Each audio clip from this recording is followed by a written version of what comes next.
Gauss theorem को समझते हैं हम लोग। गॉस का स्टेटमेंट ये कहना था कि कोई भी चार्ज को आप यदि एरिया वेक्टर से उसको घेर देते हो तो जो फ्लक्स क्रिएट होगा ना, ध्यान से सुनिए। जैसे मेरे पास बहुत सारा चार्ज है, Q1 Q2 Q3, सभी प्लस चार्ज है। सभी से क्या निकलेगा? इलेक्ट्रिक फील्ड ऑफ लाइन निकलेगा बाहर की ओर। यदि इन सभी पॉइंट को बीच में रखते हुए आप एक यदि एरिया वेक्टर ले लेते हो, इसको इंक्लूड करते हुए, तो इन सभी के वजह से जो फ्लक्स निकलेगा एरिया वेक्टर से बाहर की ओर, इलेक्ट्रिक फील्ड ऑफ लाइंस निकलेगा, उसको फ्लक्स बोलेंगे।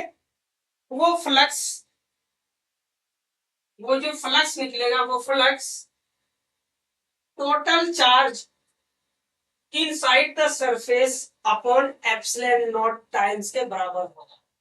यानी टोटल चार्ज, कितना टोटल चार्ज है सभी को जोड़ेंगे, Q1 plus Q2 plus Q3, सभी charge upon epsilon naught times के बराबर होगा। टोटल चार्ज को एप्सिलॉन नॉट से डिवाइड कर दो तो हम लोग का फाई ऑफ इलेक्ट्रिक फील्ड आ जाएगा। ये गॉस का कहना था और बाकायदा इन्होंने प्रूव भी किया है। ठीक है, तो प्रूव पॉइंट चार्ज को मानकर करते हैं इसका डेरिवेशन। बट उससे पहले जो ये यहाँ पे मैंने लिखा वो स्टेटमेंट देखते हैं। तो सबसे पहला स्टेटमेंट देखिए,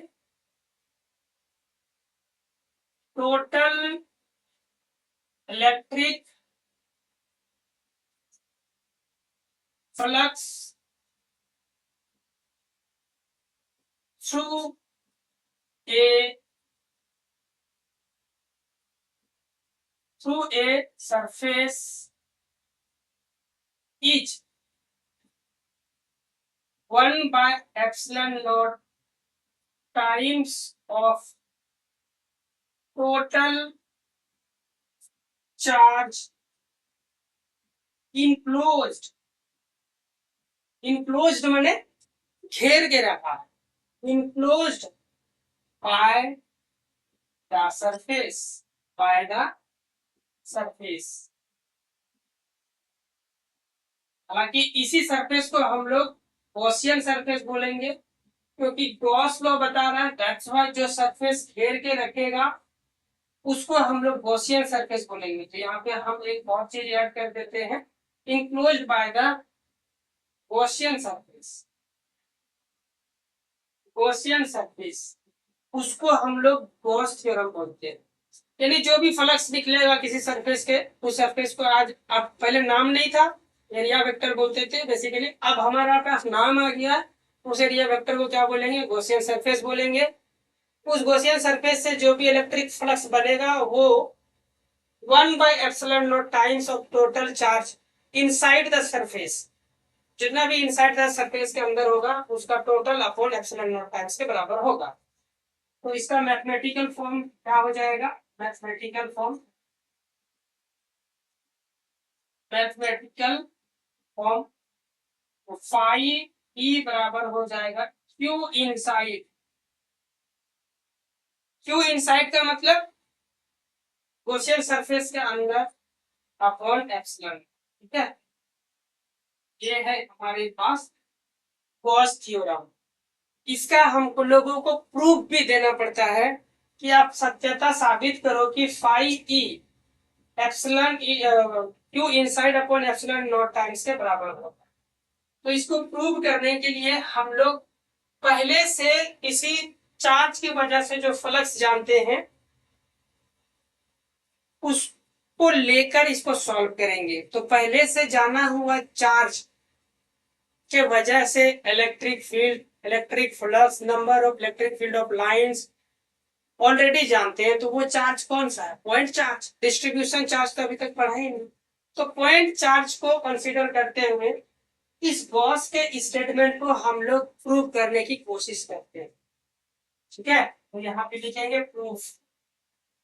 एग्जाम हॉल में आएगा तो सबसे पहले ये स्टेटमेंट आपको लिखना है, इसके बाद ये प्रूफ। तो सबसे पहले यहाँ लेट करेंगे, let Q is a point charge, Q is a point charge है, प्लस पॉइंट चार्ज है, ये प्लस चार्ज यहाँ पे होगी। इस पॉइंट पे हम लोग इलेक्ट्रिक फ्लक्स कितना होगा कैलकुलेट करना चाहते हैं। इस पॉइंट पे इलेक्ट्रिक फ्लक्स कितना होगा वो, तो जिस पॉइंट पे आप इलेक्ट्रिक फ्लक्स कैलकुलेट करना चाहते हैं उस पॉइंट से होते हुए आपको गॉसियन सरफेस ड्रॉ करना है। ये Gaussian surface geometry wise symmetrical भी हो सकता है, एसिमेट्रिकल भी हो सकता है, तो ये हमारे हाथ में है। तो हम उस शेप को लेंगे, उस एरिया को लेंगे जिसका एरिया का मान हम लोग निकाल सकते हैं। और सबसे अच्छा एरिया कौन है, स्फेरिकल। तो हम लोग इस पॉइंट से होते हुए एक ये ले लिया, अपन लोगों ने क्या ले लिया, स्फेरिकल सरफेस ले लिया इस पी पॉइंट से होते हुए, ठीक है। ये पी पॉइंट यहाँ से कितने डिस्टेंस पे है, आर। और ये जो सरफेस हमने ड्रॉ किया ये इसका नाम होगा गॉसियन सरफेस, गॉसियन सरफेस। ये ज्योमेट्री वाइज कैसा है, spherical, spherical shape, spherical shape है, ठीक है।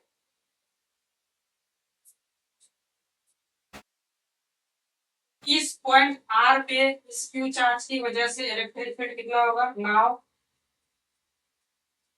नाउ ई बराबर होगा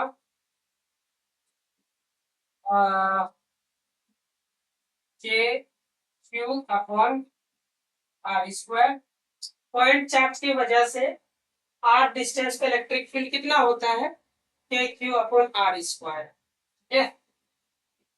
अब यहाँ के का मान पुट कीजिए, तो 1/4 पाई एप्सिलॉन नॉट, नीचे आपका ये आर स्क्वायर, ऊपर में ये क्यू अभी भी, तो इलेक्ट्रिक फील्ड ये आ गया हमारे पास, ठीक है। हम लोग जानते हैं फाई बराबर फ्लक्स के फॉर्मूला से फाई ई बराबर ई डॉट बी ए होता है, ठीक है। ई का मान यहां से देखिए क्या है, Q upon 4 pi epsilon naught R square, और ये ए होगा यहाँ पे ए, और एरिया का मान क्या हो जाएगा, ये यहां से एरिया किधर निकलेगा, आगे की ओर आउटवर्ड डायरेक्शन में, क्योंकि प्लस चार्ज है तो इसका इलेक्ट्रिक फील्ड का डायरेक्शन भी आउटवर्ड निकलेगा। दोनों के बीच का एंगल कितना होगा, 0 डिग्री।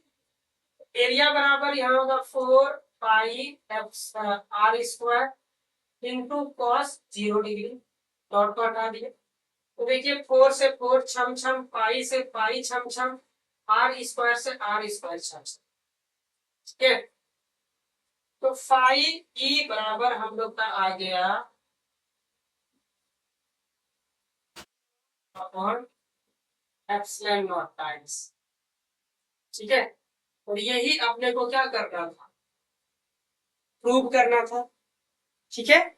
क्यू क्या चीज है, इस गॉसियन सरफेस से घेरा हुआ यानी इंक्लोज्ड किया हुआ आपका चार्ज है, तो ये हेंस प्रूव्ड हो गया। इतना ही बताया, देखो कितना सिंपल, 1 2 3 4 लाइन पे सॉल्व हो गया, ठीक है। कोई लंबा चौड़ा कहानी थोड़ी लिखी है, हमने सॉल्व कर दिया, हो गया, गॉस थ्योरम पूरा नंबर मिल जाएगा। आज की वीडियो को यहीं पे समाप्त करेंगे, नेक्स्ट वीडियो लेक्चर में देखेंगे गॉस थ्योरम का एप्लीकेशन। तब तक के लिए थैंक यू सो मच।